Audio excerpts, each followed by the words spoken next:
folks, Mike Lundy here again with Fish Alaska Magazine and talking about our king salmon tying series here.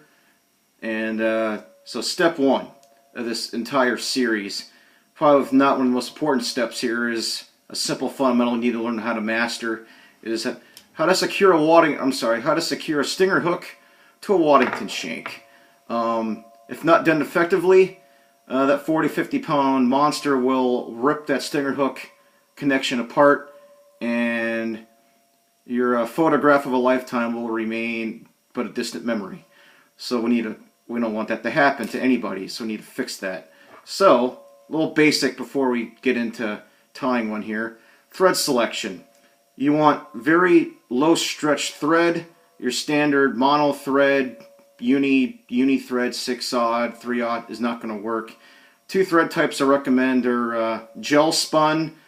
Viva's gel spun's really great. It's got 16 pounds of pressure. Another one that works really well is Kevlar.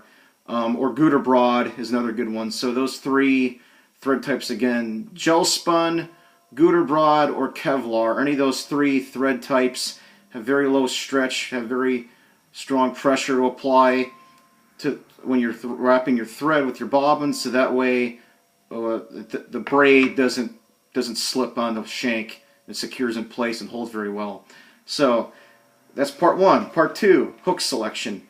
Hook selection varies a lot to a lot of the experts in salmon steelhead angling.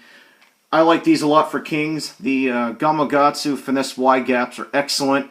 I've been using these since 2014. I've been very happy with them thus far. So size is important also. I would go no smaller than a size 2 and no larger than a size 2 wad. Again, smaller than 2 is going to not penetrate deep enough in the king salmon's mouth, right, its mouth cavity, in the upper lower part of the jaw. And the anything bigger than a 2 wad, it's just too big. It's going to over-rotate the fly. It's not going to behave right in the water during the swing presentation. So that's a good hook to use. I usually use 2 wad for most of my Waddington shank connections. And last but not least, some people like to use the new Intrudo style wire. I've always preferred braid. Braid is low stretch. It's got the low stretch compared to mono, which has a lot of stretch. I recommend not using mono. If you want to use Intrudo wire, that works fine too. The tying fundamentals herein remain the same. So preferably with braid, anything will work. Power Pro, spider wire, any of the Berkeley Fire line, but I recommend 50 to 65 pound. You don't need anything heavier than 65. This is 30 right here, but this is just for the example. So, alright, so step one. To begin, we're just going to start our thread right in the beginning of the Waddington shank right here. Then I have a piece of braid. You want to cut a piece of braid about 8 to 12 inches in length, because it's better to have more to work with than less to work with. So what I'm going to do is I'm going to take the braid, I'm going to fold the 2 tag ends over, like so. Then I'm going to loop it through a hook. So here's the 2-aught finesse wide gap hook. I'm going to shove it through the eyelet going up, then going down.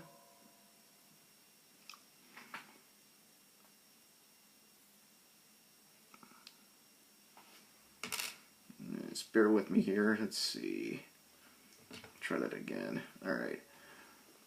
So we're going to stick that through. See those 2 tag ends right there? I'm going to take my thumb. I'm going to pull this through. So there's a small loop formed right here.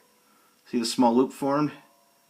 Now I'm going to take it, loop it over itself, like that, so that way when I pull it, it's not coming out. And now it's in there. Now, I always attach the stinger hook going up like this. You don't want it down this way. Most experts most people like to prefer with the upturn position. That way it increases strike ratio. So we're going to attach it in the front. Usually make 3 loose wraps. There may be a 4th one. Now I'm going to use my fingers to manipulate the distance for the stinger hook. And I usually like it about an inch behind the Waddington shank. That's about an inch. Now I'm going to start wrapping nice tight wraps back towards the end of the Waddington shank. Again, this is where the gel spun thread comes in very handy, or the Kevlar, because if you were to cinch with great amounts of pressure with a uni thread, mono thread, it's going to break. And this is where this comes in handy. So I'm just going to keep wrapping back.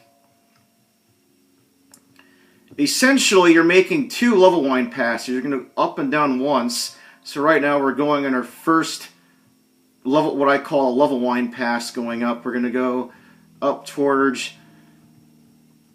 the back section of the Waddington shank. Then I'm going to reverse direction.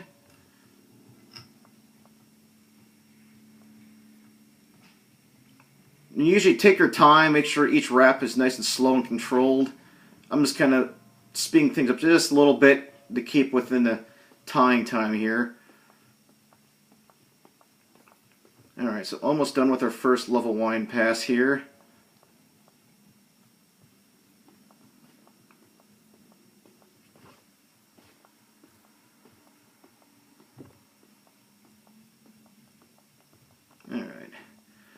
Alright, so we're just about where we started originally, where I attached the baseline section of thread. So once I get up to the beginning, I usually leave this front section open right here for attaching the dumbbell eyes after the Waddington shanks are secured. Alright, so now you have these 2 tag ends. This should be about between 3 to 6 inches in length right here. This is why you want this extra length when you cut your initial section to begin with. Again, 8 to 12 inches should be plenty. So now I'm going to take the 2 tag ends here, fold them back over themselves. Then I'm going to layer a series of thread wraps going back towards the back section of the Waddington shank. This is basically what I call level wind pass number 2. And we're just going to keep going back.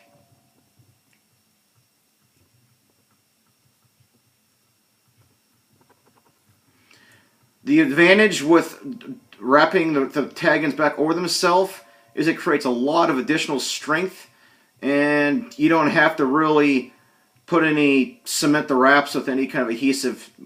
You can if you want, but I used to cement the wraps all the time, but now I just rely on the strength from wrapping the thread to doing that.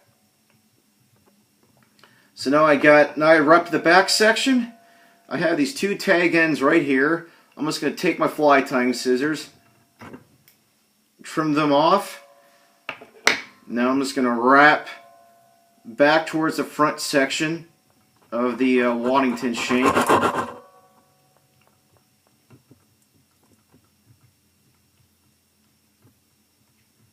Again, make sure the wraps are nice and tight. And this is, again, a nice advantage with the gel spun thread. It's not going to break. Alright, now I wrap back up to the front section of the Waddington. Now I'm just going to whip finish off with 2 whip finishes, and it'll be done. Alright, here's whip finish number 1. And here is whip finish number 2.